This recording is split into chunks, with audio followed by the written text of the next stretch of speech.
여러분 안녕하십니까, 진성호입니다. 사선 중진인 김학용 국민의힘 의원이 방금 전 김기현 후보의 울산 땅 의혹과 관련해서 사실관계를 파악한 뒤 입장문을 냈습니다.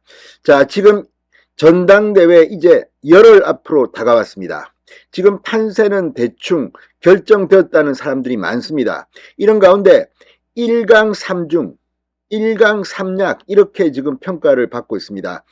자, 지금 1위를 달리고 있는 김기현 후보를 향해서 황교안, 안철수, 천하람 후보가 집중적으로 울산 땅 의혹을 공격하고 있습니다.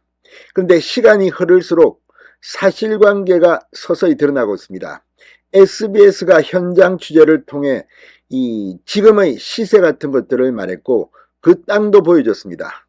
뭐 사람들이 잘 가기 힘든 그런 황무지 같은 곳이었습니다. 자, 그런데 다 떠나서 지금 이 민주당 의원이 1800배 차익을 챙겼다 이런 이 공격을 했다가 2년 전 이미 허지부지 된 거로 알고 있는데, 이걸 다시 국민의힘 당대표 선거에서 황교안 후보가 끄집어냈습니다. 그리고 이걸 보고 안철수, 천하람 후보도 같이 달려들고 있습니다. 과연 진실은 뭘까요? 김학용 의원이 상당히 담담하게 설명을 했습니다. 진실은 뭘까요? 진성호의 직설 시작합니다. 자, 김학용 의원이 이 김기현 후보의 울산 KTX 역세권 땅 시세 차익 의혹에 대해서 사실관계를 파악해보니 전혀 사실이 아닌 전형적인 가짜뉴스라고 말했습니다.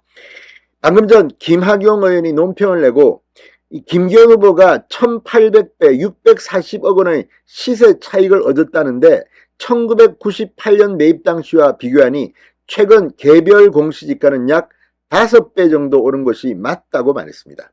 근데 5배 정도 올랐는데 1800배 올랐다고 부풀리는 게 말이 되냐는 겁니다.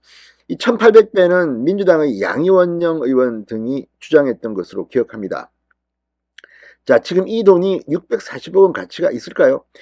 자, 김학용 의원은 실거래가를 봤더니 김기현 후보가 매입한 가격은 2억 860만 원이고 주변 매매 임야 거래를 보면 공시지가 오름세 추세와 다르지 않았다. 어떻게 계산해야 1800배라는 숫자가 나오는지 오죽하면 김 후보가 땅을 사가라라고 했겠나라고 말했습니다. 근데 지금 이 땅이 640억 원의 가치가 있다. 이것도 웃기는 일이고, 또 지금 만약 김학용 의원의 분석처럼 약 5배 오른 게 맞다면 이 1998년의 토지 가격과 지금이랑 비교하면 상식적으로는 거의 비슷한 거 아닙니까? 자, 김학용 의원은 또 울산시가 지하도로 터널을 뚫는 계획을 수년간 논의하고 있었는데 김 후보가 시세 차익을 노리고 자신의 땅 밑으로 터널을 뚫기 위해 노선을 변경시켰다는 의혹도 제기된다. 김 후보가 소유한 임야는 해발 100m가 넘는 산지다. 권력을 이용해 자신의 땅 밑으로 터널을 유치하는 사람도 있나? 땅 밑으로 터널이 뚫리는데 그 땅의 값어치가 1800배가 올랐다는 게 믿어지나? 더군다나 이 임야에는 고압 송전탑이 2개나 설치되어 있고 상수원 보호구역으로 개발이 엄격히 제한되어 있는 곳이다. 이쯤 되면 지금 제기되고 있는 의혹들이 얼마나 터무니없는 거짓말인지 감이 오실 듯하다고 덧붙였습니다.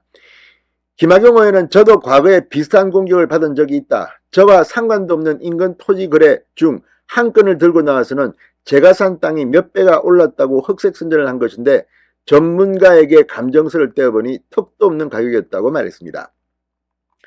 2년 전 민주당이 펼친 철진한 공격이 우리 당 전당대회의 주요 테마가 되고 있다니 씁쓸하다. 아무리 김 후보가 지지율 측면에서 앞서간다고 해도 정치 도의는 지켜야 한다고 강조했습니다.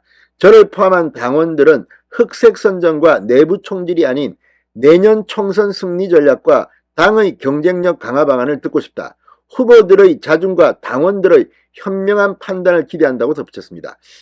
자, 아무튼 김학용 의원의 설명입니다. 이거 어쨌든 김학용 의원의 견해입니다. 그런데 이 정도 김학용 의원이 말했으면 이 울산 땅 투기 의혹은 모르겠습니다. 이걸 가지고 김기현 후보를 옹호할 생각은 없습니다. 그럼에도 불구하고 지금 국민의힘의 전당대회가 지금 이재명 대표의 이 사법 리스크 때문에 이렇게 좋은 환경에서 전당대회 당대표 후보들 간의 TV 토론 등에서 주로 이걸 갖다가 다루고 이게 언론 기사들의 헤드라인으로 뽑히고 있다는 것은 참으로 창피한 일입니다. 한 번 의혹을 제기할 수는 있습니다만 계속해서 세 번 연속 제기하는 황교안 후보라든지 그걸 보고 이거 이야기된다. 안철수 후보 또 받아서 제기하고 천하람 후보도 처음에는 안 그러다가 또 이걸 받아서 공격하고 자, 이런 식의 전당대회를 지켜보는 국민들은 어떻게 생각할까요?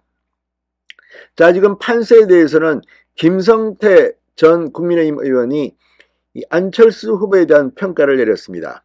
KBS 라디오 주진우 라이브에 어제 출연한 김성태 전 의원은 이 안철수 후보에 대해 김기현, 천하람 후보 쪽으로 지지율이 이동하면서 샌드위치 신세가 됐다고 평가했습니다. 최근 추세로 봤을 땐 김기현 후보가 1차 투표에서 이길 가능성이 높다고 봤습니다. 자, 이 과거한 후보의 지지율이 상당히 높았는데 쭉 빠지고 정체되면서 일부는 김기현 쪽으로, 일부는 천하람 쪽으로 갔다. 안 후보가 한 달 전 용산과의 갈등 이후 대응 방식이 함몰돼 버렸다. 안 후보는 민심의 바람을 가지고 당심을 만들어야 했는데 그러지 못했다고 주장했습니다. 자, 아무튼 지금 이 1차 투표에서 끝날지 결선 투표를 갈지 어떤 경우든 지금 여론조사 트렌드를 보면 김기현 후보가 될 가능성은 높습니다. 물론 예단하지는 않겠습니다.